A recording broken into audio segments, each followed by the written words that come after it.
What's up, people? I am Jerry. This is Rauta, what you're watching, and I'm doing my recap of Steelfest 2024.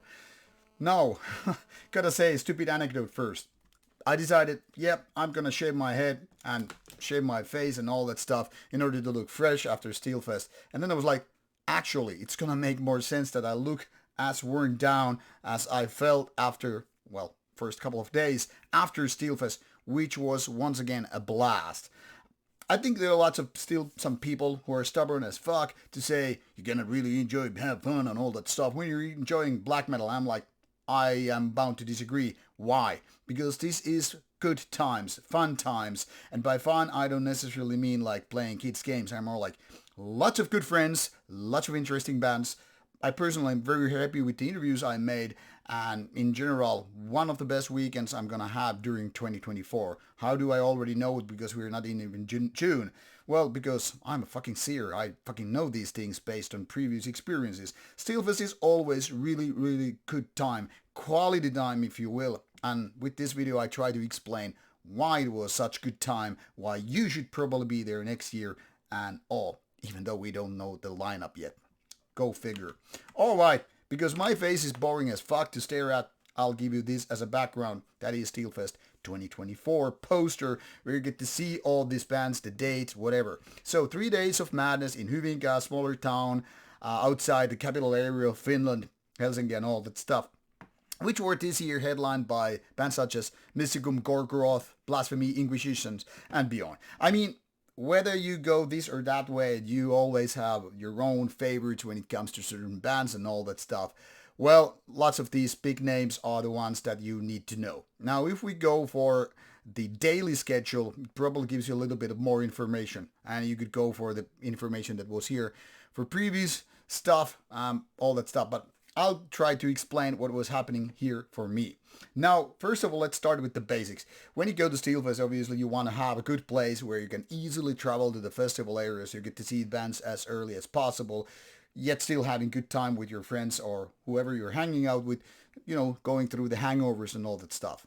I didn't have, obviously, hangovers. I don't drink that much and always have my survival mindset for that stuff. So I was there quite early, but even so, missed some of the early bands, so I'm not gonna comment all the bands for two obvious reasons. First of all, I always do interviews which overlap with the stuff. I always talk too much with my friends, meaning that I'm gonna miss off the bands, but hey, that's part of the charm here. There's even a saying when you go to festivals such as Steelfest, it's not about bands, it's about hanging out with friends who are like-minded. Friends, new and old, friends who you make memories with, not so much with the bands. Now, this is not to disrespect the bands. Obviously, a lot of people go to these kind of festivals for the bands. That's one of the fortes of the Steelfest things. I mean, good lineups and all that stuff. But now this year we were blessed with the perfect weather. Not too hot, not too cold, not too cool, blah, blah, blah. No rain, whatever.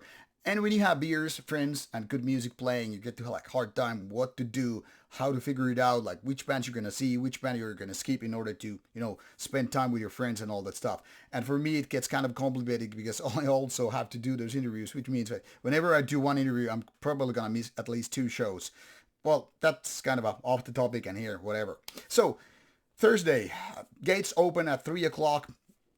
And of course, there's a little bit queue and you try to get in and see all the bands. For example, I went there for Black Alder. I get to see like maybe 1/3, 1/2 of the show, the latter part obviously, because they started a little bit early and of course there was this queue. But at least it seemed like a really, really nice show.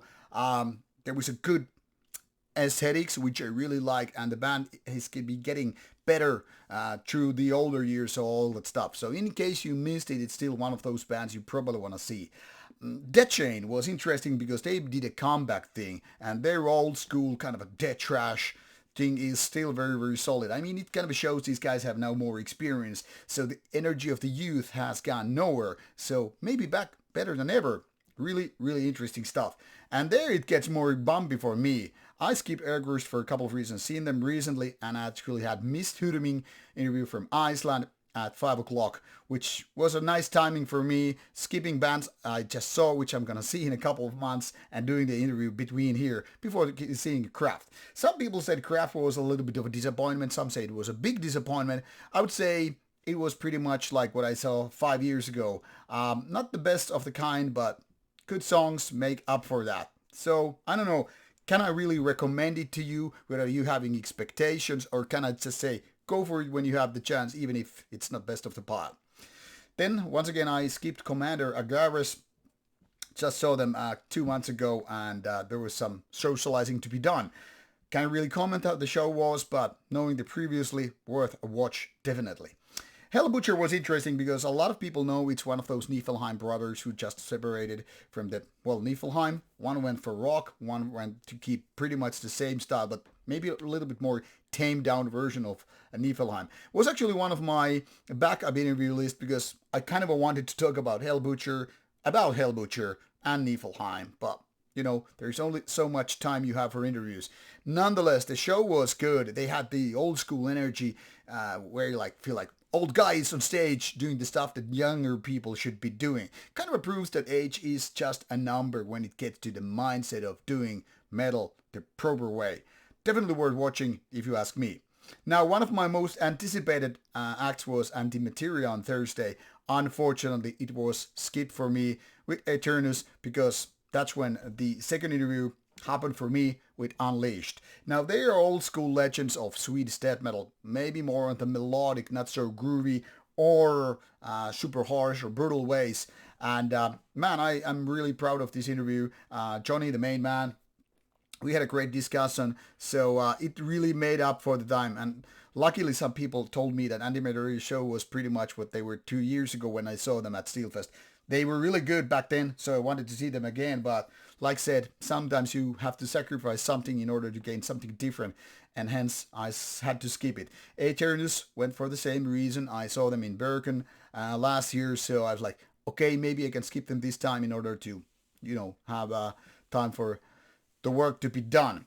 Now, a lot of people were expecting Horna shows because this one was done with Satanic Warmaster, the almost original vocalist of Horna, whereas the second day was done with Corvus, nowadays obviously most known for Gorgonthus, and the last day with Spellgod. So guys of Horna, everybody else except the guitar players, they had vocalists, they had a lot of things to do, like many shows. Some played beyond Horna, so they had to focus on 3 days delivering proper sets. And for foreigner people, I would guess Horna ones were probably the most mind-blowing experience. Now, if you ask me, I just skip them. Not in disrespect of Horna. I do like them live, even more than on the albums. But I've seen Horna with all the vocalists so many times, so I felt like probably my only time I get to see them with Mr. Werewolf of Satanic Warmaster again. But seen them back in the day so many times that I was like, okay, I can let it slide.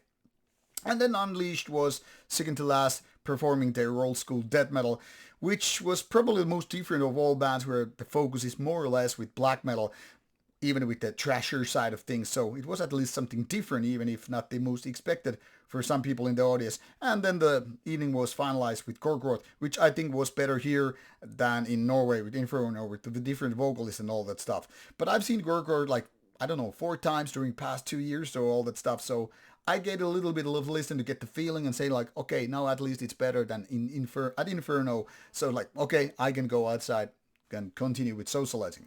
So to summarize it, Thursday was good, but about half my time went with socializing. And it only got worse with Friday and Saturday. Why? More booze, more work and all that stuff. But you got to the area even earlier than that. Yeah, isn't time really fascinating? The more you have time, the more you get to lose it. So there is that. So I came to the venue around between 3 and 4. So pretty much missed Cadaver Incubator and Chamber of Funlight. Sorry, I can't really comment them. Luckily, I've seen them a few times. So, Chamber of Funlight only maybe twice. But anyway, so this is what I got to sacrifice. Ereskkigal Inferno were kind of interesting, but unfortunately couldn't make it. That's where things get complicated. We're trying to figure out the interviews and all that stuff. I know I feel like I'm apologizing here or making excuses, but neither really. I'm just explaining how it goes. I'm not apologizing for not seeing a band. Sometimes it just happens, and sometimes you just end up meeting friends. My point here is I'm trying to explain why sometimes you feel like, how come I missed that band? Because you were drinking beer, my friend. Why was I drinking beer? Because you were with your friends.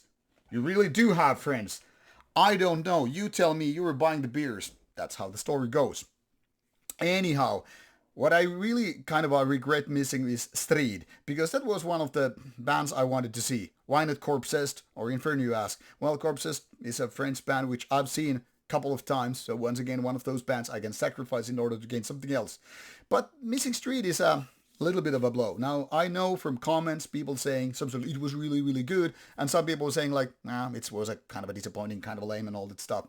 I can only wonder why. Well, at least Deletier from France, which I got to interview already like 5 years ago, they delivered aggressive show and all that stuff.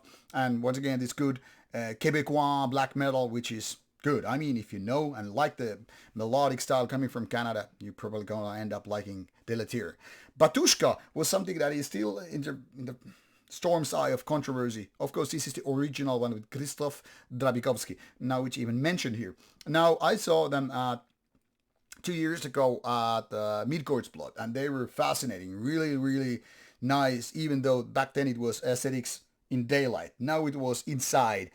Maybe even more magical this time. Now, there was a chance I was almost getting the interview done, but due to delays, unfortunately, it didn't happen. Unfortunate because I could have really talked about the controversy and also the music and theatralics. This is probably the most aesthetic band that played at Steelfest this year, so something I urge you to see if you get the chance, even if you're not that much of a fan of the music or Orthodox Church, I don't know, aesthetics.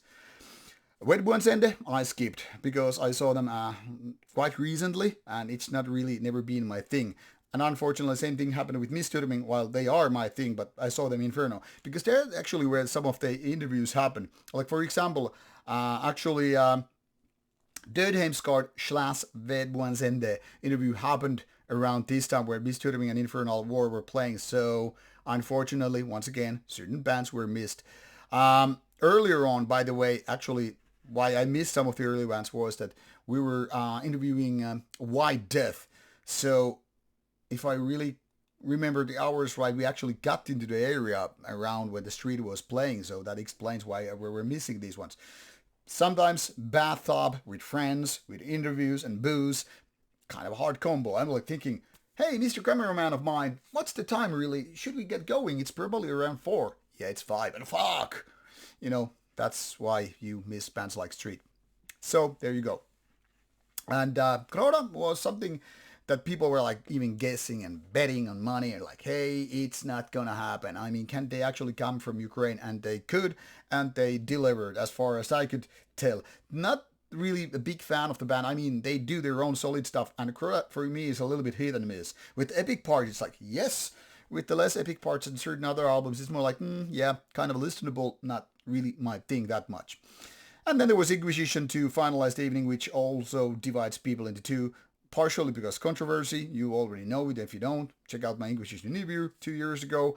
And then there are those people who are like, hey, this is the main headliner for the whole event. I'm going to see it and all that stuff.